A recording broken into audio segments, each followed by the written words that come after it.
TV. My visitors are often surprised when they see the TV Mac put in my domain. They seem to find it odd, the sight of a gorilla staring at tiny humans in a box. Sometimes I wonder though, isn't the way they stare at me, sitting in my tiny box, just as strange? My TV is old, it doesn't always work, and sometimes days will go by before anyone remembers to turn it on. I'll watch anything, but I'm particularly fond of cartoons. With their bright jungle colors, I especially enjoy it when someone slips on a banana peel. Bob, my dog friend, loves TV almost as much as I do. He prefers to watch professional bowling and cat food commercials. Bob and I have seen many romance movies too. In a romance, there is much hugging and sometimes face licking. I have yet to see a single romance starring a gorilla. We also enjoy old Western movies. In a Western, someone always says, "This town ain't big enough for the both of us, Sheriff." In a Western, you can tell who the good guys are and who the bad guys are, and the good guys always win. Bob says Westerns are nothing like real life. The Nature Show. I have been in my domain for 9,855 days alone. For a while, when I was young and foolish, I thought I was the last gorilla on Earth. I tried not to dwell on it. Still, it's hard to stay upbeat when you think there are no more of you. Then one night, after I watched a movie about men in black hats with guns and feeble-minded horses, a different show came on. It was not a cartoon, not a romance, not a Western. I saw a lush forest. I heard birds murmuring. The grass moved. The trees rustled. Then I saw him. He was bit, threadbare, and scrawny, and not as good-looking as I am, to be honest. But sure enough, he was a gorilla. As suddenly as he'd appeared, the gorilla vanished, and in his place was a scruffy white animal called, I learned, a polar bear, and then a chubby water creature called a manatee, and then another animal, and another. All night, I sat wondering about the gorilla I'd glimpsed. Where did he live? Would he ever come to visit? If there was a he somewhere, could there be a she as well? Or was it just the two of us in all the world, trapped in our own separate boxes? Stella. Stella says she is sure I will see another real live gorilla someday, and I believe her because she is even older than I am, and has eyes like black stars and knows more than I will ever know. Stella is a mountain. Next to her, I am a rock, and Bob is a grain of sand. Every night, when the stores close and the moon washes the world with milky light, Stella and I talk. We don't have much in common, but we have enough. We are huge and alone, and we both love yogurt raisins. Sometimes Stella tells stories of her childhood, of leafy canopies hidden by mist, and the busy songs of flowing water. Unlike me, she recalls every detail of her past. Stella loves the moon, which is untroubled smile. I love the feel of the sun on my belly. She says, "It is quite a belly, my friend," and I say, "Thank you, and so is yours." We talk, but not too much. Elephants, like gorillas, do not waste words.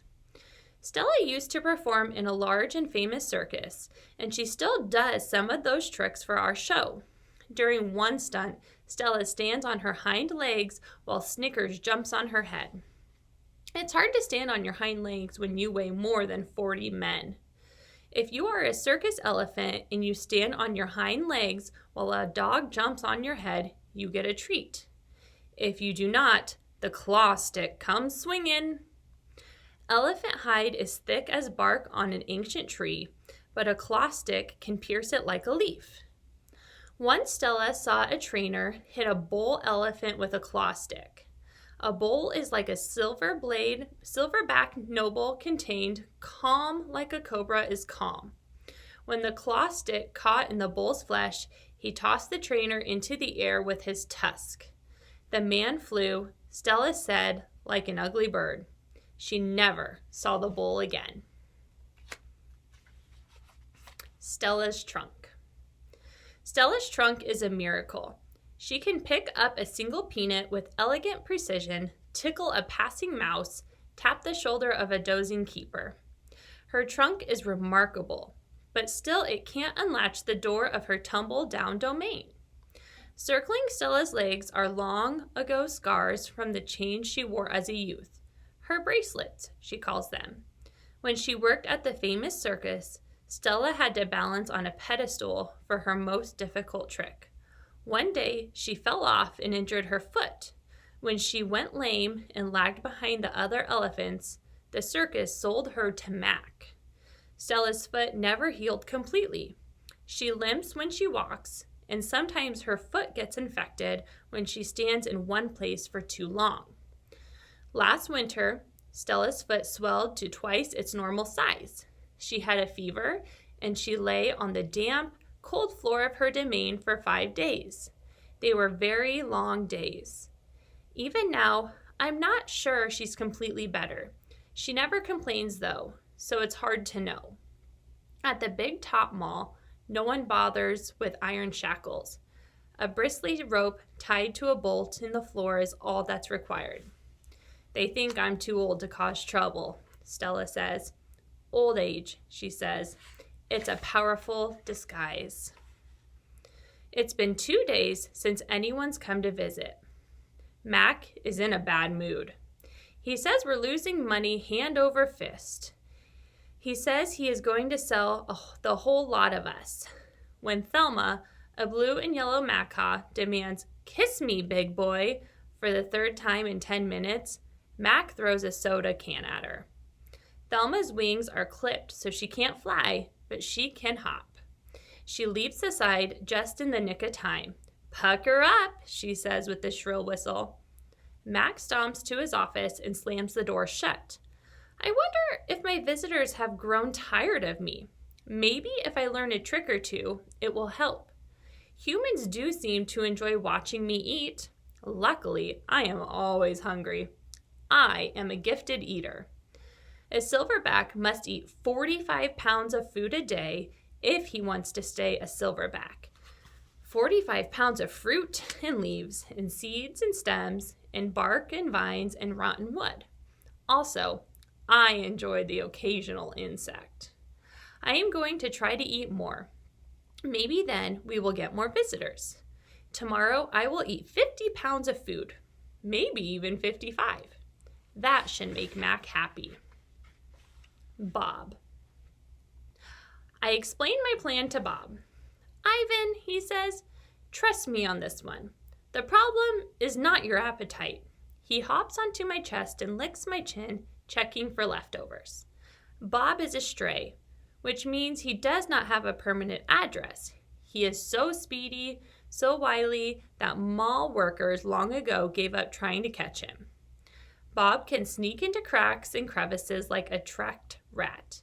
He lives well off the ends of hot dogs he pulled from the trash. For dessert, he laps up spilled lemonade and splattered ice cream cones. I've tried to share my food with Bob, but he is a picky eater and says he prefers to hunt for himself. Bob is tiny, wiry, and fast, like a barking squirrel. He is nut-colored and big-eared. His tail moves like weeds in the wind, spiraling, dancing. Bob's tail makes me dizzy and confused. It has meanings within meanings, like human words. I am sad, it says. I am happy, it says. Beware, I may be tiny, but my teeth are sharp. Gorillas don't have any use for tails. Our feelings are uncomplicated. Our rumps are unadorned. Bob used to have 3 brothers and 2 sisters. Humans tossed them out of a truck onto the freeway when they were a few weeks old. Bob rolled into a ditch. The others did not. His first night on the highway, Bob slept in the icy mud of the ditch. When he woke, he was so cold that his legs would not bend for an hour. The next night, Bob slept under some dirty hay near the big top mall garbage bins. The following night, Bob found the spot in the corner of my domain where the glass is broken. I dreamed that I'd eaten a furry donut, and when I woke in the dark, I discovered a tiny puppy snoring on top of my belly. It had been so long since I had felt the comfort of another warmth that I wasn't sure what to do. Not that I hadn't had visitors. Mac had been in my domain, of course, and many other keepers. I'd seen my share of rats zip past, and the occasional wayward sparrow had fluttered in through a hole in my ceiling. But they never stayed long. I didn't move all night for fear of waking Bob. All right, families, thank you so much for reading with me tonight. Remember to continue to page 48 for the rest of your reading. Happy reading!